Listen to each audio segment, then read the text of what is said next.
Section 22 of Crime and Punishment. This recording is in the public domain. Crime and Punishment by Fyodor Dostoyevsky. Translated by Constance Garnett. Part 4, Chapter 2. It was nearly 8 o'clock. The two young men hurried to Bakalaev's to arrive before Luzhin. "Why, who was that?" asked Razumihin as soon as they were in the street. "It was Svidrigaïlov, that landowner in whose house my sister was insulted when she was their governess, through his persecuting her with his attention. She was turned out by his wife, Marfa Petrovna. This Marfa Petrovna begged Donia's forgiveness afterwards, and she's just died suddenly. It was of her we were talking this morning. I don't know why I'm afraid of that man. He came here at once after his wife's funeral. He is very strange and is determined on doing something. We must guard Donia from him. That's what I wanted to tell you, do you hear?" "Guard her. What can he do to harm Avdotia Romanovna? Thank you, Rodya, for speaking to me like that. We will guard her. Where does he live?" "I don't know." "Why didn't you ask? What a pity. I'll find out, though." "Did you see him?" asked Raskolnikov after a pause. "Yes, I noticed him. I noticed him well." "You really did see him? You saw him clearly?" Raskolnikov insisted. "Yes, I remember him perfectly. I should know him in 1,000. I have a good memory for faces." They were silent again. That's all right," muttered Raskolnikov. "Do you know, I keep thinking that it may have been an hallucination." "What do you mean? I don't understand you." "Well, you all say," Raskolnikov went on, twisting his mouth into a smile, "that I am mad. I thought just now that perhaps I really am mad, and have only seen a phantom." "What do you mean?" "Why, who can tell? Perhaps I am really mad, and perhaps everything that happened all these days may be only imagination." "Ach, Rodya, you have been upset again. But what did he say? What did he come for?" Raskolnikov did not answer. Razumihin thought a minute. "Now let me tell you my story," he began. "I came to you, you were asleep. Then we had dinner, and then I went to Porfiry's. Zamyetov was still with him. I tried to begin, but it was no use. I couldn't speak in the right way. They don't seem to understand and can't understand, but are not a bit ashamed. I drew Porfiry to the window and began talking to him, but it was still no use. He looked away and I looked away. At last I shook my fist in his ugly face and told him as a cousin I'd brain him. He merely looked at me. I cursed and came away. That was all. It was very stupid. To Zamyetov I didn't say a word. But you see, I thought I'd made a mess of it. But as I went downstairs, a brilliant idea struck me. Why should we trouble? Of course, if you were in any danger or anything, but why need you care? You needn't care a hang for them. We shall have a laugh at them afterwards, and if I were in your place, I'd mystify them more than ever. How ashamed they'd be afterwards. Hang them. We can thrash them afterwards, but let's laugh at them now." "To be sure," answered Raskolnikov. "Well, what will you say tomorrow?" he thought to himself. Strange to say, till that moment it had never occurred to him to wonder what Razumihin would think when he knew. As he thought it, Raskolnikov looked at him.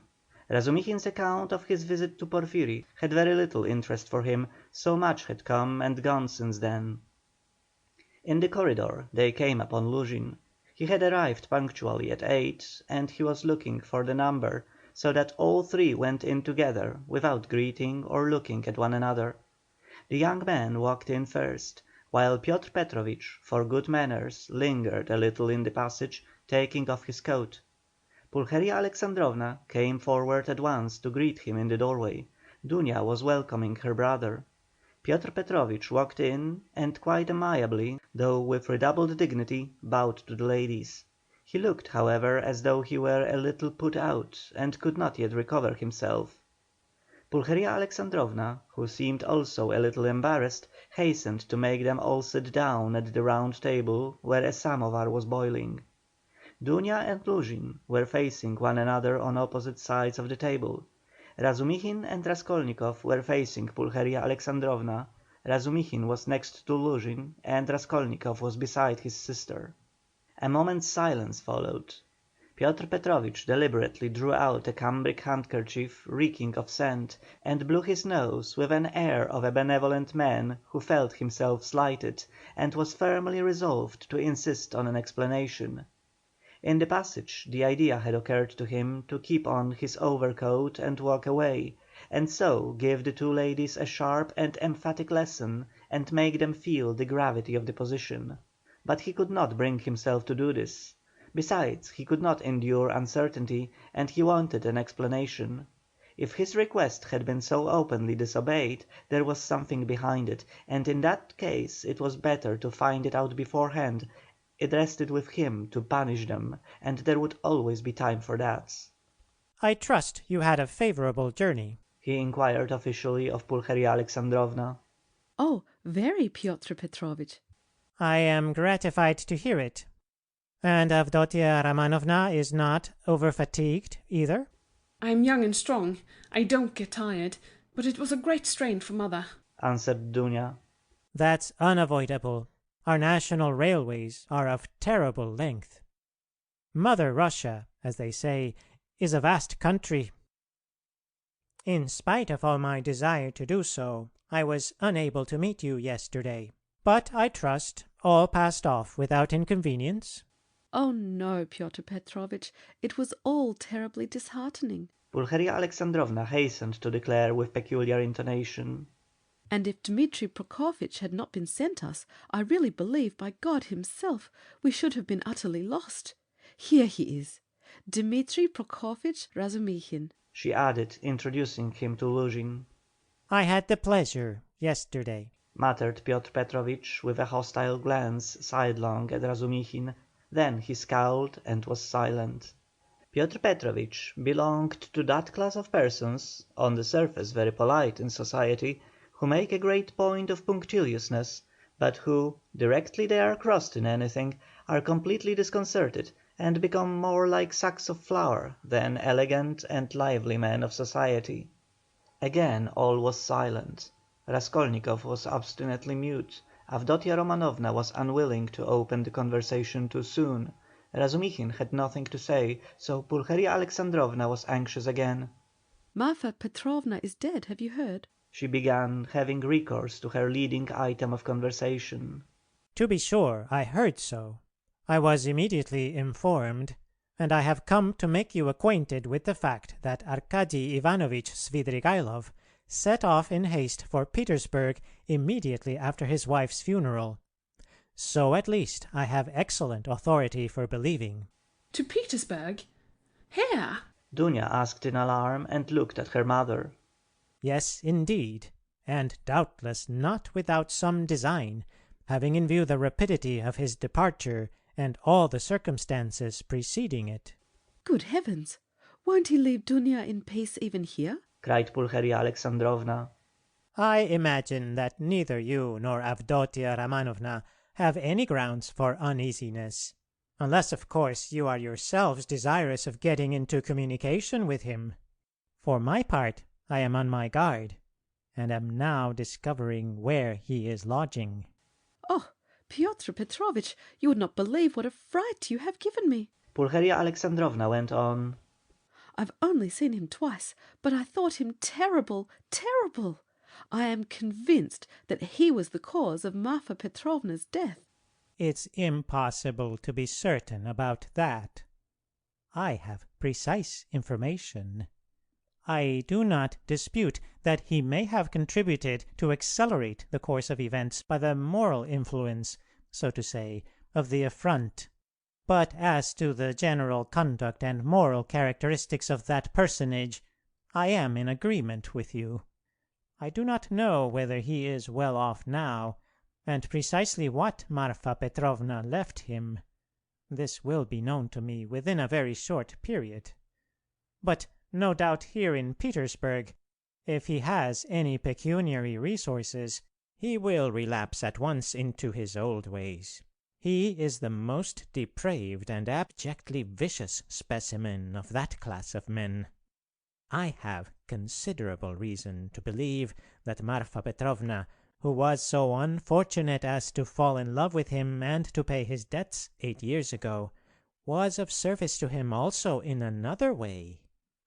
Solely by her exertions and sacrifices, a criminal charge involving an element of fantastic and homicidal brutality, for which he might well have been sentenced to Siberia, was hushed up. That's the sort of man he is, if you care to know." Good heavens! cried Pulcheria Alexandrovna. Raskolnikov listened attentively. Are you speaking the truth when you say that you have good evidence of this? Dunya asked sternly and emphatically. "I only repeat what I was told in secret by Marfa Petrovna. I must observe that from the legal point of view the case was far from clear. There was, and I believe still is, living here a woman called Reslich, a foreigner, who lent small sums of money at interest, and did other commissions. And with this woman Svidrigaïlov had for a long while close and mysterious relations. She had a relation, a niece, I believe, living with her, a deaf and dumb girl of 15, or perhaps not more than 14. Reslich hated this girl, and grudged her every crust. She used to beat her mercilessly. One day the girl was found hanging in the garret. At the inquest the verdict was suicide. After the usual proceedings the matter ended, but later on information was given that the child had been cruelly outraged by Svidrigaïlov. It is true this was not clearly established. The information was given by another German woman of loose character, whose word could not be trusted. No statement was actually made to the police, thanks to Marfa Petrovna's money and exertions. It did not get beyond gossip. And yet the story is a very significant one. You heard, no doubt, Avdotia Romanovna, when you were with them, the story of the servant Philip, who died of ill treatment he received 6 years ago before the abolition of serfdom. I heard, on the contrary, that this Philip hanged himself. Quite so. But what drove him, or rather perhaps disposed him to suicide, was the systematic persecution and severity of Mr. Svidrigaïlov. I don't know that, answered Dunya dryly. I only heard a queer story, that Philip was a sort of hypochondriac, a sort of domestic philosopher. The servants used to say he read himself silly, and that he hanged himself partly on account of Mr. Svidrigaïlov's mockery of him, and not his blows. When I was there he behaved well to the servants, and they were actually fond of him, though they certainly did blame him for Philip's death. I perceive, Avdotia Romanovna, that you seem disposed to undertake his defence all of a sudden. Luzhin observed, twisting his lips into an ambiguous smile. There's no doubt that he is an astute man, and insinuating where ladies are concerned, of which Marfa Petrovna, who has died so strangely, is a terrible instance.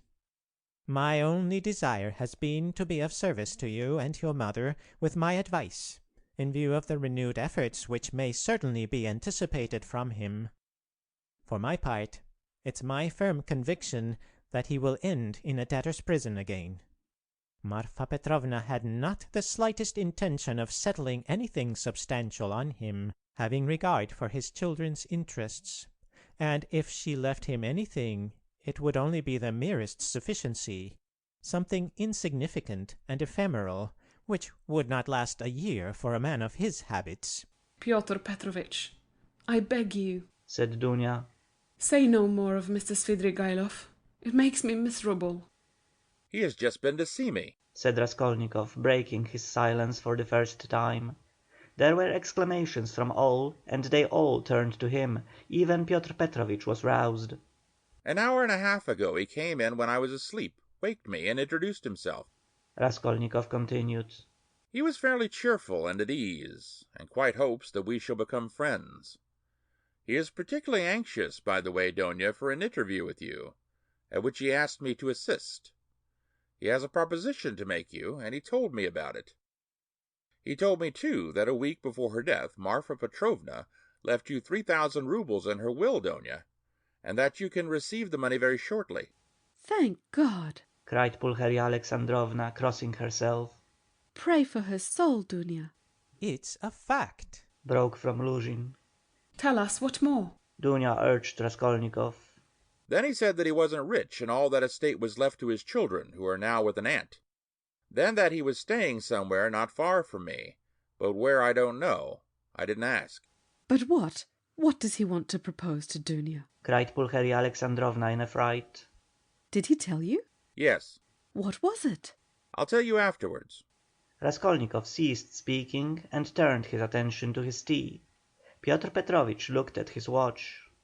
I am compelled to keep a business engagement, and so I shall not be in your way, he added with an air of some pique, and he began getting up. Don't go, Pyotr Petrovich, said Dunya. You intended to spend the evening. Besides, you wrote yourself that you wanted to have an explanation with mother.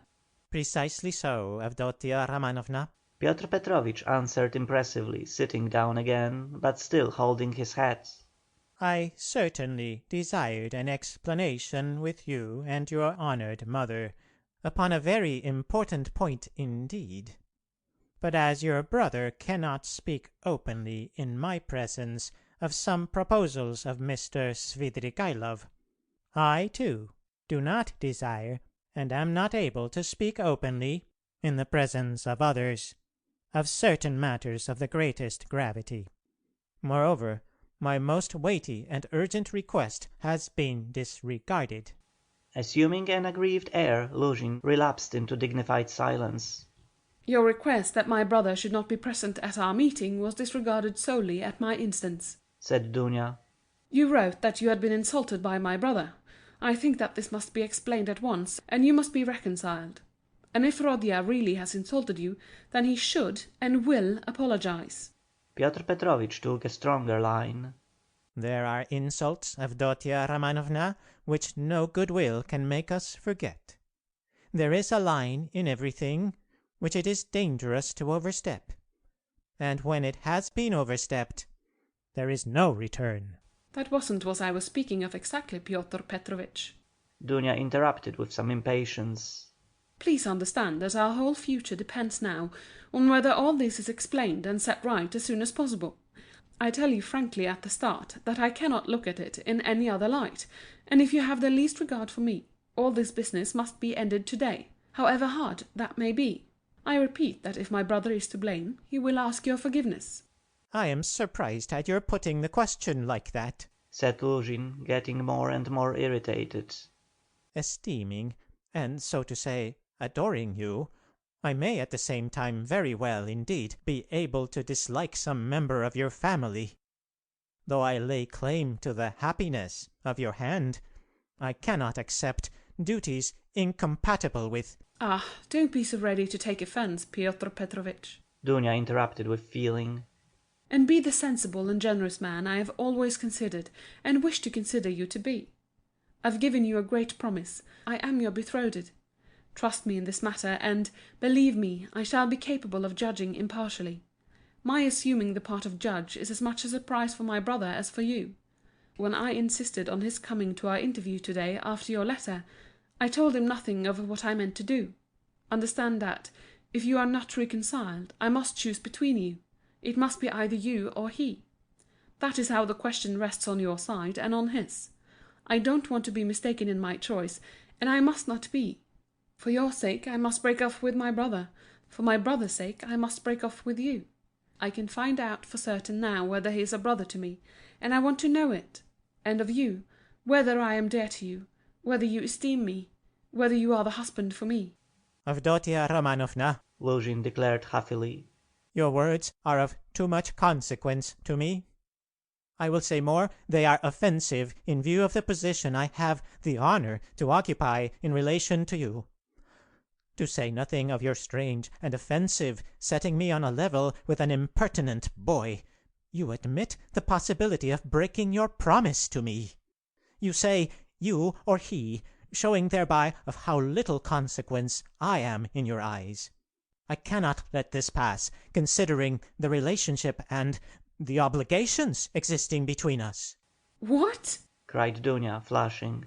I set your interest beside all that has hitherto been most precious in my life, what has made up the whole of my life, and here you are offended at my making too little account of you." Raskolnikov smiled sarcastically, Razumihin fidgeted, but Piotr Petrovich did not accept the reproof; on the contrary, at every word he became more persistent and irritable, as though he relished it. Love for the future partner of your life, for your husband, ought to outweigh your love for your brother, He pronounced sententiously. and in any case I cannot be put on the same level. Although I said so emphatically that I would not speak openly in your brother's presence, nevertheless I intend now to ask your honored mother for a necessary explanation on a point of great importance, closely affecting my dignity. Your son, He turned to Pulcheria Alexandrovna. yesterday, in the presence of Mr. Razutkin, or I think that's it. Excuse me, I have forgotten your surname. He bowed politely to Razumihin. Insulted me by misrepresenting the idea I expressed to you in a private conversation drinking coffee.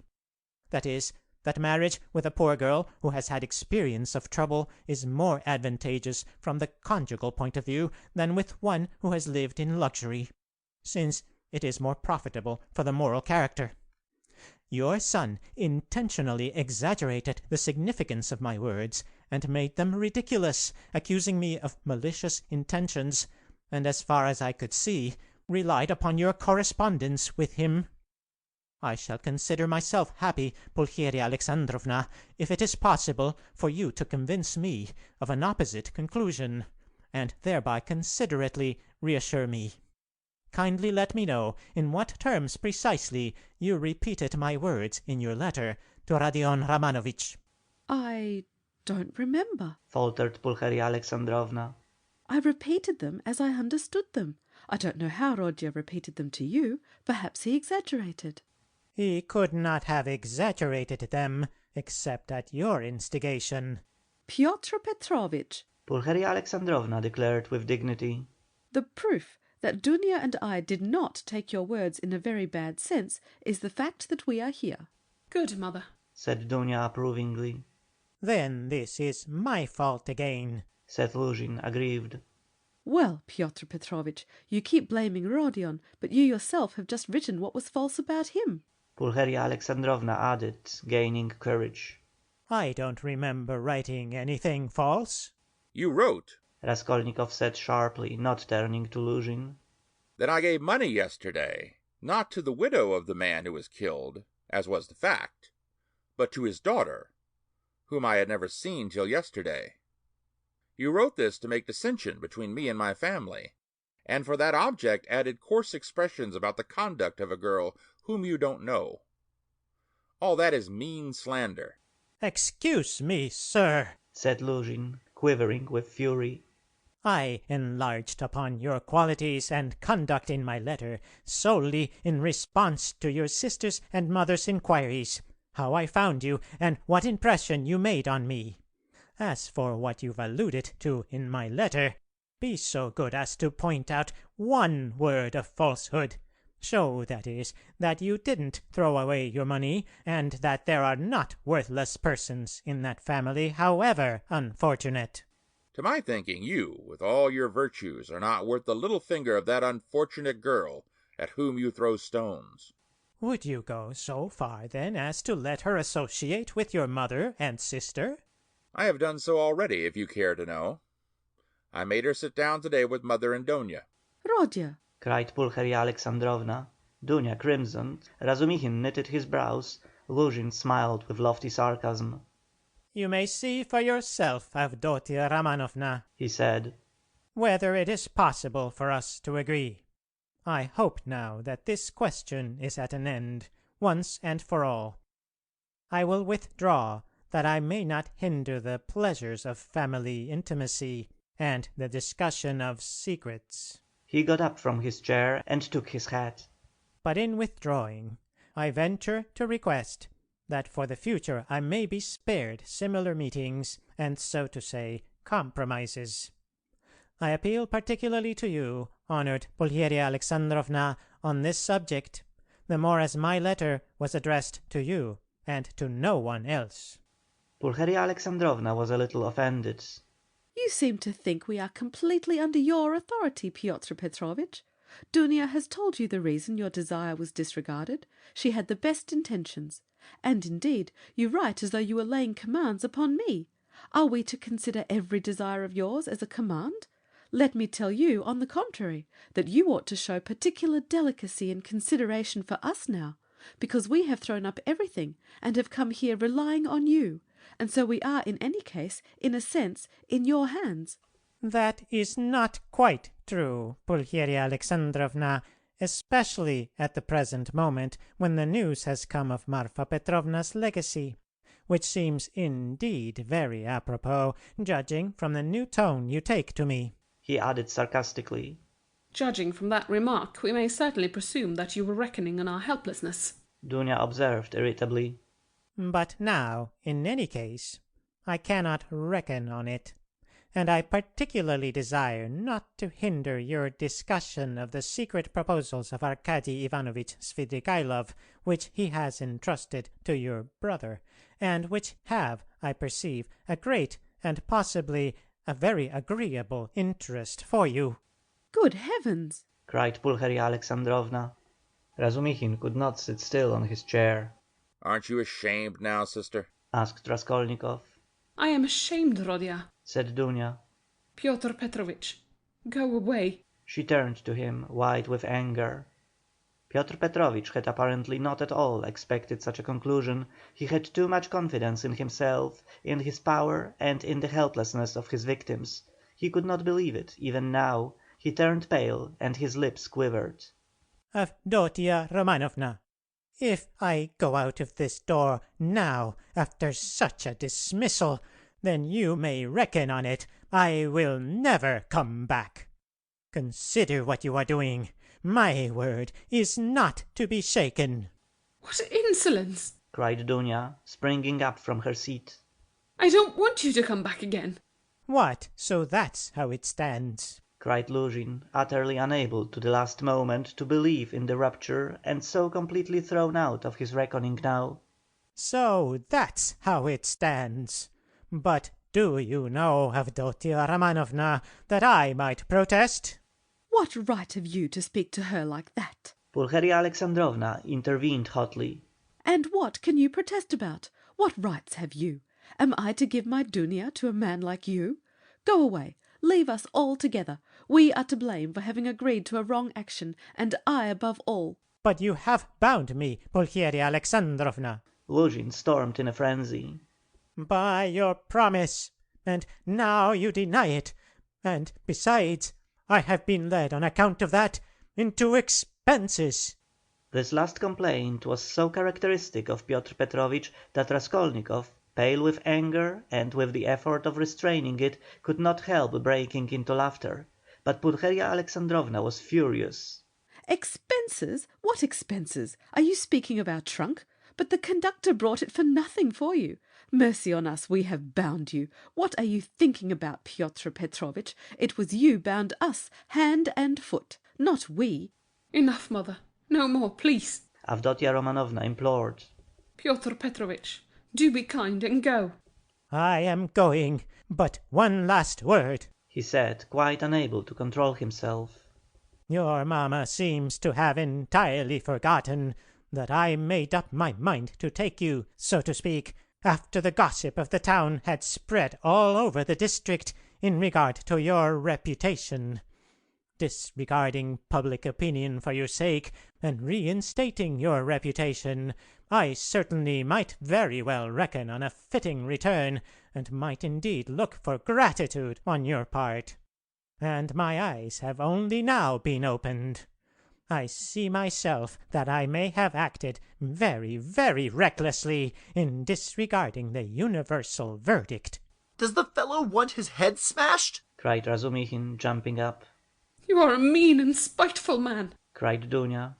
Not a word, not a movement. Cried Raskolnikov, holding Razumixin back, then going close up to Luzhin. Kindly leave the room. He said quietly and distinctly.